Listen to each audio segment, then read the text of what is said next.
Monokrom. Saat berjalan melewati meja kerja, Budi melihat papan catur yang sudah berdebu. Budi sudah lama sekali tidak memegang papan catur itu.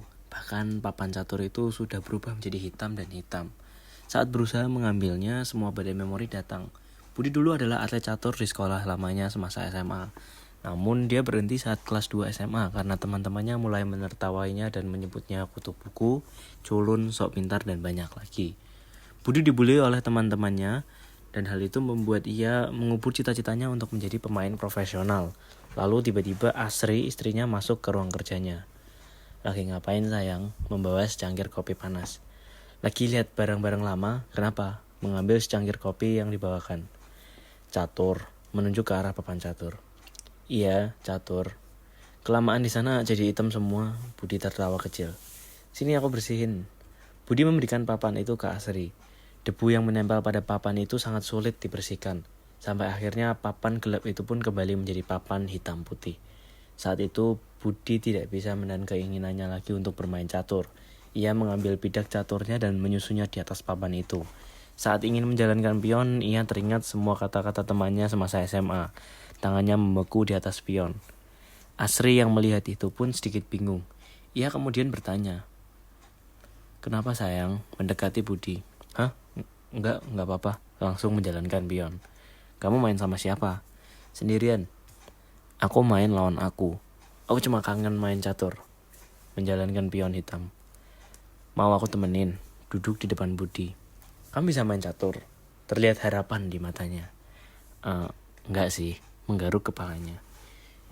"Yaudah ayo main." Mereka menghabiskan semalaman bermain catur. Budi menjelaskan tentang aturan-aturan bermain catur, cara bidak berjalan, dan hal-hal dasar soal catur. Asri yang sepertinya tidak begitu paham hanya mengangguk dan menerima kata-kata Budi. Malam itu terasa romantis bagi mereka berdua. Walaupun Budi menang 41-0, Asri tidak berfrustasi, jengkel atau apapun. Dia senang Budi dapat melakukan hal yang dia senangi. "Sayang, udah ah." "Wah, udah ngantuk." "Yaudah ayo kita tidur." Membereskan papan catur. Saat di tempat tidur, Budi mengingat kembali masa SMA-nya. Masa di mana dia mendapatkan banyak piala dan penghargaan. Budi adalah pecatur muda yang hebat. Ia pernah dinobatkan menjadi salah satu pemain terbaik di usianya. Strategi, cara menyerang, dan bertahannya bisa dibilang hampir sempurna. Budi sempat berpikir, apakah aku harus kembali menjadi pecatur profesional? Keesokan harinya, Budi berdiskusi ke istrinya tentang keinginannya menjadi seorang atlet. Asri yang melihat semangat suaminya tidak bisa berkata apa-apa. Dia mengiyakan semua yang Budi katakan. "Sayang, aku mau jadi pecatur profesional." Menggenggam tangan Asri. Hah? Iya, gak apa-apa." Terlihat bingung dan terkejut. "Aku bakalan sibuk latihan catur." "Gak apa-apa. Asal aku gak dilupain sih gak apa-apa ya." Aku boleh resign dari kantor gak sayang?" "Gila kamu. Kalau mau jadi atlet boleh, tapi yang gak resign juga dong." Membentak. Terdiam. Terjadi sedikit debat pagi itu, tapi akhirnya karena suami takut istri, Asri memenangkan debat itu lagi. Lagi-lagi mimpi Budi untuk menjadi atlet harus dipatahkan. Tanpa sadar, saat sedang buang hajat, Budi pun mengeluarkan tetes demi tetes air matanya. Tapi tekadnya tidak serendah itu. Masih ada hati kecil di dalam dirinya yang berkata, aku akan menjadi atlet profesional. Entah karena apa, Budi jadi sangat rajin sejak hari itu. Ia selalu berangkat kerja paling awal dan pulang paling akhir. Sebelum jam kerja mulai, Budi memakai komputer kantor untuk belajar bermain catur. Sebelum pulang, Budi juga selalu bermain catur di aplikasi chess.com. "Jam berapa ini?" Membawa kemoceng di tangannya. Jam 11 sayang." Melepas helm dan jaketnya. "Dari mana aja kamu?" Menyabet pantat Budi lumayan keras. Suara jeritan laki-laki dewasa jantan pun terdengar. "Kalau gak tahu waktu gak usah main catur aja lah." Asri memarahi Budi. "Maaf sayang, tadi aku keasikan, tapi tadi aku dapat langkah bagus." Senyumannya yang seakan tidak bersalah. Plak! Sambitan kedua pun melayang ke pantatnya. Hari-hari selalu Budi jalani dengan sama, tidak terlalu berbeda. Kadang dia nggak lupa waktu, tapi seringnya sih begitu.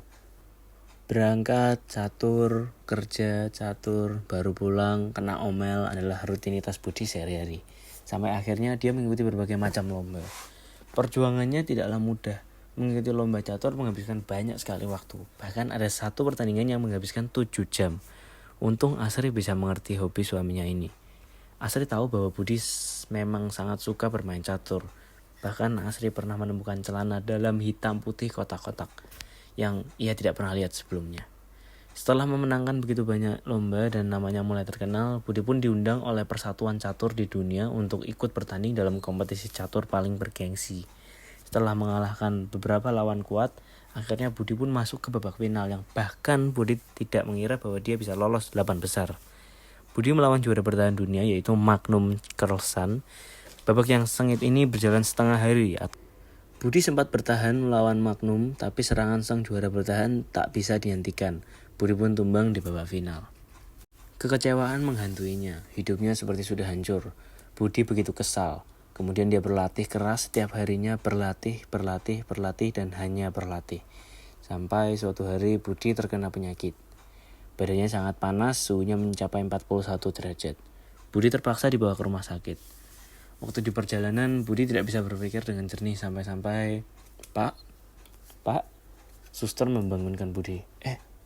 Oh iya sus, mengambil makanan yang diberikan suster. Bapak ini kecapean ya pak? Itu matanya sampai hitam gitu kayak beruang. Panda sus. Oh iya ya panda. Bapak ini kenapa? Saya kalah sus. Kalah apa pak? Lomba catur. Kenapa dipikirin terus pak? Udah kalah juga. Tapi itu kesempatan saya sus. Dan saya gagal. Terus saya latihan dari pagi sampai pagi setiap hari sus. Biar saya bisa balas dendam dan menang besok. Malah sakit, suster menjawab. Iya sus. Pak, suka main catur boleh pak. Tapi ingat bapak punya keluarga di rumah. Istri bapak khawatir. Mana masuk rumah sakit lagi kan. Gimana istri bapak? Kalah itu bukan gagal pak. Bapak cuma belum beruntung aja. Tiba-tiba semuanya menjadi hitam putih. Budi sadar bahwa selama ini hidupnya hanya diisi oleh catur, dan catur. Sungguh tidak memiliki warna, hanya hitam dan putih. Sama persis seperti papan catur. Monokrom hitam putih.